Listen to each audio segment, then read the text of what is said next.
지난 시간에 우리는 이 아말렉과의 전투 이후에 이 하나님께 버림받았던, 하나님께 후회를 남겼던 이 사울 왕에 대해서 말씀을 나눈 적이 있습니다.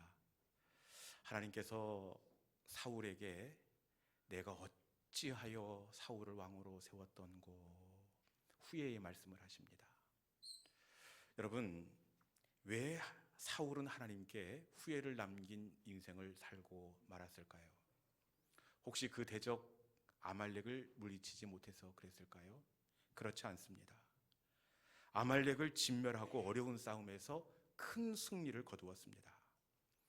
그럼에도 불구하고 사울이 하나님께 후회를 남긴 삶을 살았던 그것은 바로 송아지 몇 마리 때문이었습니다. 하나님께서는 모든 것을 진멸하라 이렇게 말씀하셨음에도 불구하고 그 송아지 몇 마리가 뭐라고 이것을 남겨놓는 바람에 사울은 하나님께 후회를 남기는 인생이 되고 말았습니다. 여러분, 사울이 이 송아지 몇 마리 남긴다고 해서 사울의 살림이 편한 게 아닙니다. 사울은 왕입니다. 얼마든지 목장에 이것보다 더 좋은 소와 양이 있음에도 불구하고 이것이 뭐라고 그 작은 돌부리에 걸려 사울이 넘어지고 말았습니다. 그런데 하나님의 사람들이 넘어지는 지점을 보면 정말 아무것도 아니라고 생각되는 그 돌부리에 걸려 넘어지는 것이 대부분입니다. 여러분, 아담과 하와가 어디에 걸려 넘어졌습니까? 선악과에 걸려 넘어졌습니다. 다윗은 남의 아내를 탐하다가 넘어졌고 노아는 포도주 몇 잔에 걸려 넘어져 자녀의 인생에 평생 지울 수 없는 상처를 남기고 말았습니다. 하나님의 사람들은 사소한 것에 목숨을 거는 사람이 아닙니다.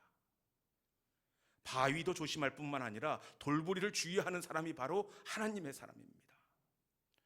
여러분, 제발 당부드리는데 제발 사소한 것에 목숨 걸지 않기를 바랍니다. 그건 욕심낸다고 내가 부자 되는 것도 아니고 내가 기어이 그 싸움에 이긴다고 해서 나라를 구하는 것도 아닙니다. 제발 살면서 사소한 것에 목숨 걸지 않는 지혜로운 하나님의 사람들이 될 수 있기를 주님의 이름으로 축원합니다. 오늘 본문은 이스라엘 백성들이 애굽에서 나온 다음 광야 40년 그 시간을 마치는 시점을 배경으로 하고 있습니다. 드디어 고생스러운 광야의 시간이 끝났습니다. 요단강 너머로 약속의 땅 가나안이 금방이라도 손에 잡힐 것만 같습니다. 약속의 땅을 바라보는 이스라엘 백성들의 심정이 어떨 것 같습니까? 약속의 땅에 대한 기대와 설레임으로 마음이 그렇게 뛰었을 것입니다. 그런데 제가 볼 때는 기대와 설레임도 있지만 오히려 염려와 걱정이 훨씬 이들에게 많이 자리하지 않았겠나 이런 생각을 해보게 됩니다. 우리 먼저 본문 18절에 있는 말씀 같이 한번 읽습니다. 본문 18절입니다. 자, 시작. 그들을 두려워하지 말고 내 하나님 여호와께서 바로와 온 애굽에 행하신 것을 잘 기억하되. 아멘. 하나님도 뭐라고 말씀하고 있습니까? 그들을 두려워하지 말고, 그들 가나안 사람을 두려워하지 말고 이렇게 말씀합니다. 그런데 이스라엘 백성들의 입장에서 보면 사실 두렵지 않을 수가 없습니다. 두려운 것이 너무나 당연합니다. 왜냐? 가나안 땅을 모르면 혹시 용감할 수 있지만 이스라엘 백성들은 가나안 땅을 알아도 너무 잘 알고 있습니다. 일찍이 12명의 정탐꾼을 40일 동안 가나안 땅 구석구석을 세밀하게 살펴보고 하도록 하였습니다. 12정탐꾼들의 보고에 따르면 이 가나안 땅은 일단 어려운 성곽으로 둘러싸여 있습니다. 이 평지에 사는 사람들과 전쟁을 벌인다면 그래도 조금 안심이 될 터인데 이 성곽으로 둘러싸여 있는데 그 성곽의 높이가 하늘에 닿아 있다. 이 성곽이 나지막한 담장이 아니라 하늘에 닿아 있다. 그 성곽을 뛰어넘어야 합니다. 그러니 어떻게 두렵지 않을 수가 있겠습니까? 그리고 그 성곽을 누가 지키고 있느냐? 거인족 속 아낙 자손이 지키고 있다, 이렇게 되어 있습니다. 아낙 자손의 신장이 얼마인지는 알지 못하지만 이 정탐꾼들의 보고에 의하면 우리는 저들에 비하면 메뚜기라, 이렇게 표현합니다. 정확하게 그 신장과 용모를 알 수 없지만 우리는 저들의 옷에 붙어 있는 메뚜기에 불과하다. 이 메뚜기가 그 아낙 자손과 싸운다고 생각을 해보십시오. 그 성곽에 지키고 있는 아낙 자손, 생각만 해도 겁이 나고 두려울 수밖에 없습니다. 염려하고 두려워하는 것은 너무나 당연합니다. 그리고 이스라엘 백성들이 두려워할 수밖에 없는 결정적인 이유가 있는데, 그것은 지도자 모세가 함께 가지 않는다는 겁니다. 40년 동안 불뱀과 정갈이 있었던 곳, 간조하고 메마른 땅을 건너올 수 있었던 것은 전적으로 모세의 지도력 때문이었습니다. 어려울 때마다, 막힐 때마다 모세가 뛰어난 지도력을 발휘해서 혹독한 광야의 시간을 넘어설 수가 있었습니다. 그런데 거인 족속의 땅, 하늘에 닿은 성곽을 넘어서야 하는 시점에 모세가 함께하지 않는다고 생각해 보십시오. 얼마나 두렵겠습니까? 얼마나 겁이 나겠습니까? 그럼에도 불구하고 하나님은 뭐라고 하십니까? 두려워하지 말라, 제발 좀 염려하지 말라, 이렇게 말씀하고 있습니다.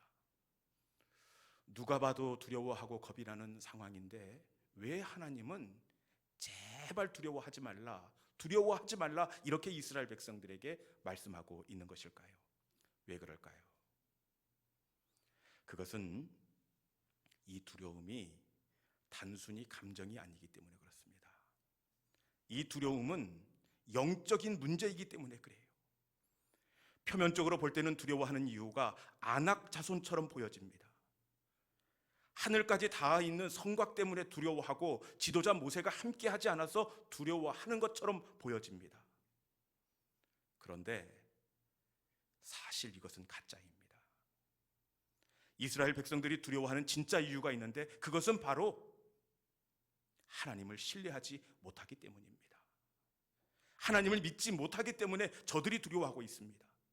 하나님보다 네피림이 더 크게 보이고 하나님보다 성곽이 더 높아 보이기 때문에 이스라엘 백성들은 지금 두려워하고 있습니다.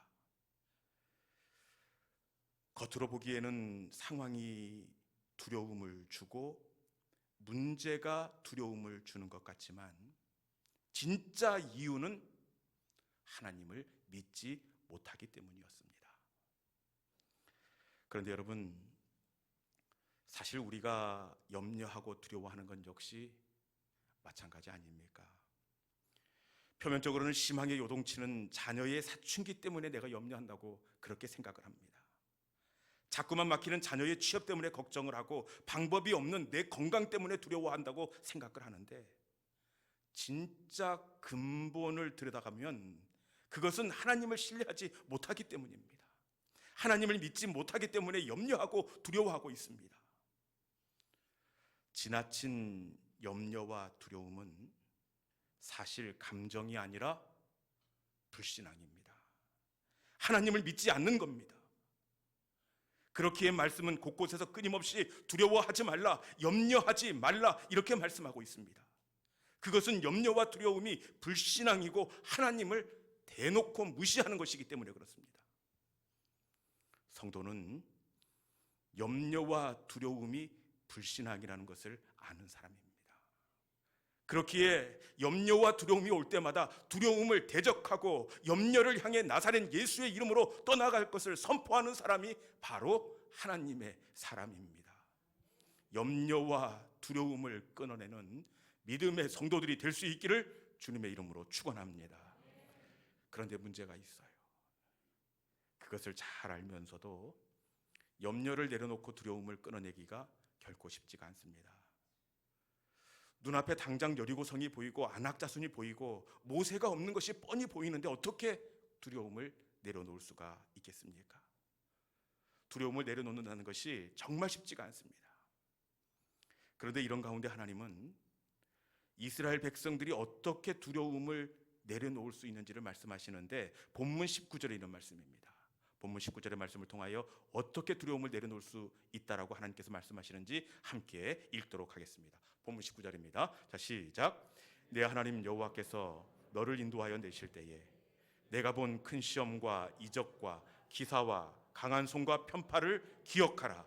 내 하나님 여호와께서 내가 두려워하는 모든 민족에게 그와 같이 행하실 것이요. 아멘. 하나님께서 어떻게 두려움을 이길 수 있다 이렇게 말씀하십니까? 말씀해 보니까 내가 본 큰 시험과 이적과 강한 손과 편파를 기억하라. 지나온 광야에서 저들이 본 하나님의 강한 손과 편파를 기억하라 이렇게 말씀하고 있습니다. 지나온 광야에서 홍해를 가르신 하나님의 강하심과 편팔과를 기억하고 반석을 쪼개 샘물을 나게 하신 하나님의 편파를 기억하라 이렇게 말씀하고 있습니다. 편파를 기억하라.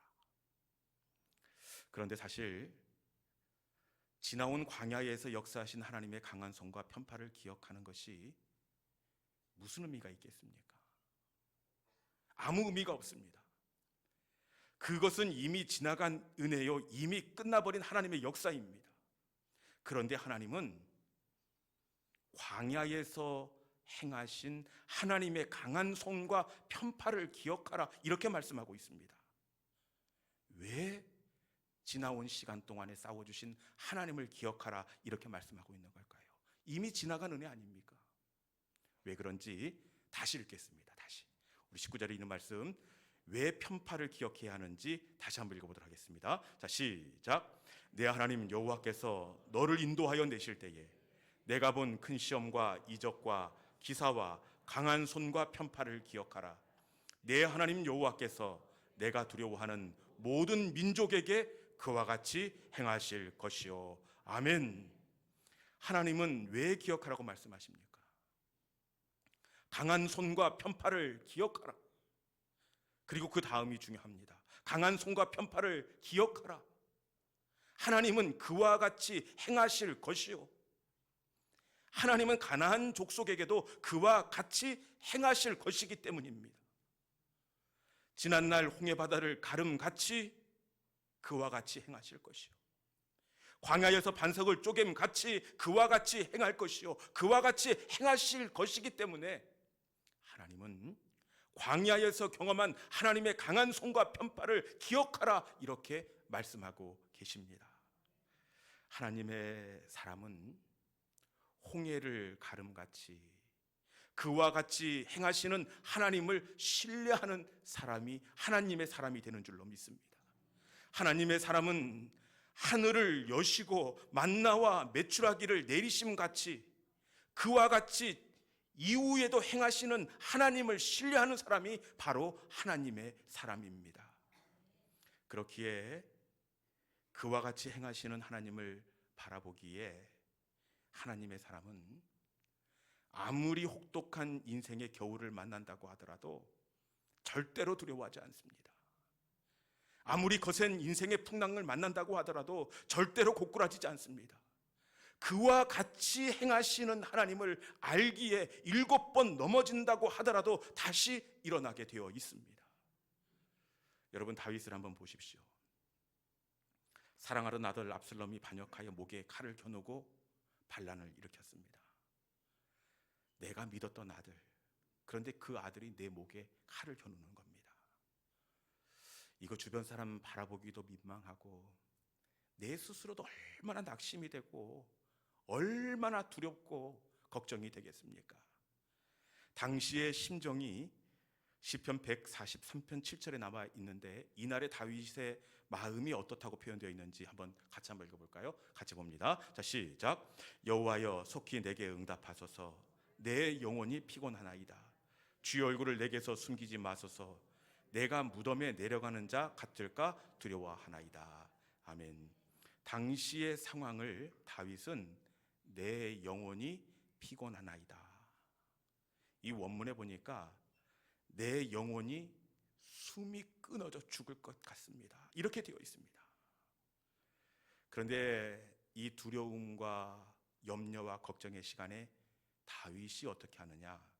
우리 시편 143편 5절에 이런 말씀 같이 한번 읽어봅니다. 자, 시작. 내가 옛날을 기억하고 주의 모든 행하신 것을 읊조리며 주의 손이 행하는 일을 생각하고. 아멘. 다윗이 어떻게 하고 있습니까?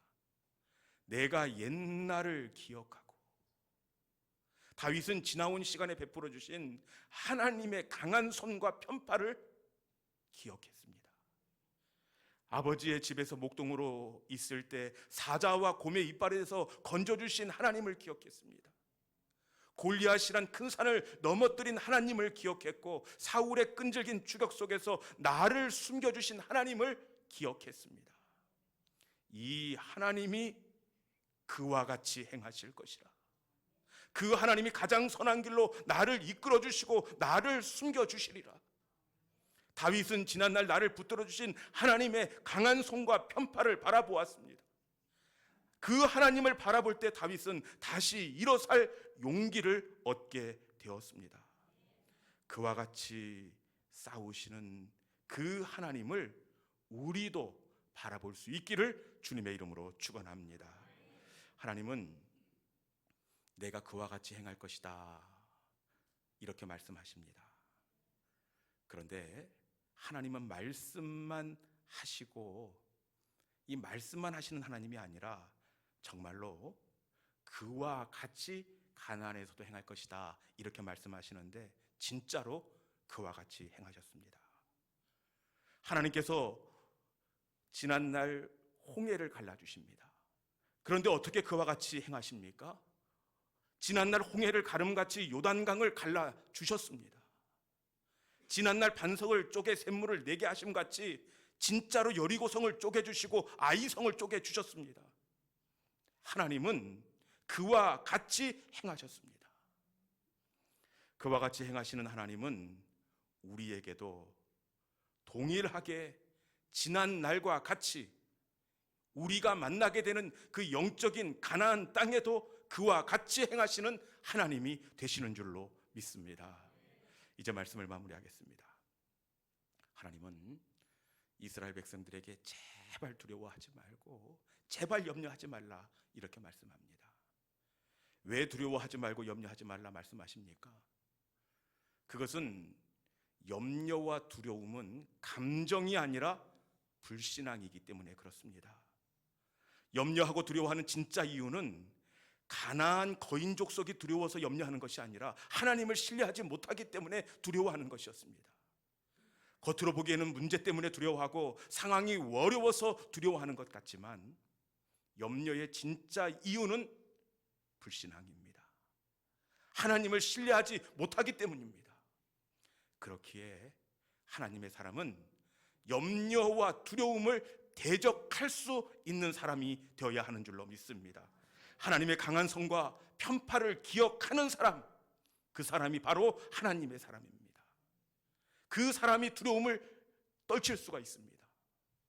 왜냐? 그 하나님은 그날과 똑같이 행하시는 하나님이 되시기 때문입니다. 과거에 그치지 않고 앞으로도 그와 같이 행하시는 하나님이 되시기 때문에 그래요. 지난날 나를 기가 막힌 운동회에서 건져주셨고, 멈추지 않을 것 같던 눈물을 닦아주셨고, 사방으로 우겨 쌓인 인생의 어두움을 거두어 가셨듯이 이제도 그와 같이 행하시는 하나님이 되시기 때문입니다. 이 시간 하나님의 강한 손과 편팔을 기억하는 성도들이 될 수 있기를 소망합니다. 그 하나님은 지금도 앞으로도 그와 같이 행하시는 하나님이 되십니다. 여러분이 지금 맞닥뜨리고 있는 인생의 염려와 두려움의 자리가 무엇입니까? 우리 인생 가운데 행하신 하나님의 강한 손과 편팔을 다시 기억하십시오. 그 하나님은 이제도 그와 같이 행하시는 하나님이십니다.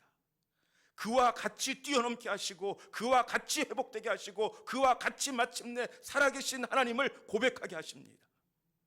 이 시간 눈을 들어 내 인생 가운데 역사하신 하나님의 강한 손과 편팔을 바라볼 수 있기를 바랍니다. 그 하나님은 이제도 그와 같이 행하시는 하나님입니다. 그 하나님을 신뢰하고 두려움을 내려놓고 약속의 땅을 향하여 믿음으로 일어서는 우리 모든 믿음의 성도들이 될 수 있기를 주님의 이름으로 축원합니다. 이 시간에 이 찬송 속에 우리의 고백을 담아서 하나님 앞에 올려드리기를 원합니다. 하나님은 우리의 피난처가 되십니다. 지난날 나의 인생의 광야의 여정에서 강한 손과 편팔로 나를 지키셨을 뿐만 아니라 이제도 그렇게 행하시는 하나님이 되십니다. 주님, 그 하나님을 신뢰하고 걱정과 두려움을 내려놓겠습니다. 이 찬송 속에 우리의 마음을 담아 함께 하나님을 찬양하도록 하겠습니다.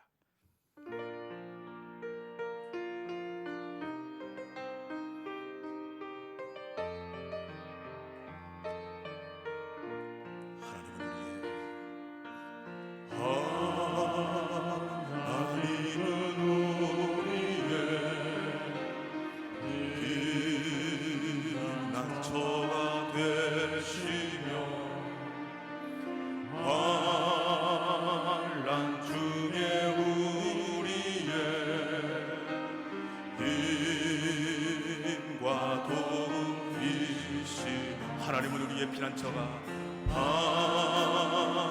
하나님은 우리의 피난처가 되시며 환난 중에 우리의 힘과 도움이시라. 너희는 가만히 있어.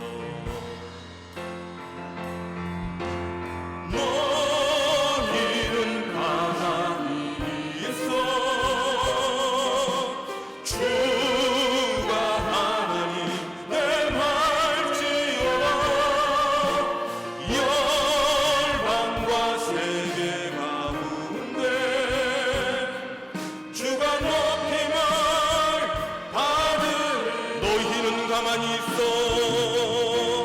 너희는 가만히 있어. 주가 하나님 내 말지어다. 열방과 세계 가운데 주가 높임을 받으리. 주님은 나의 산성,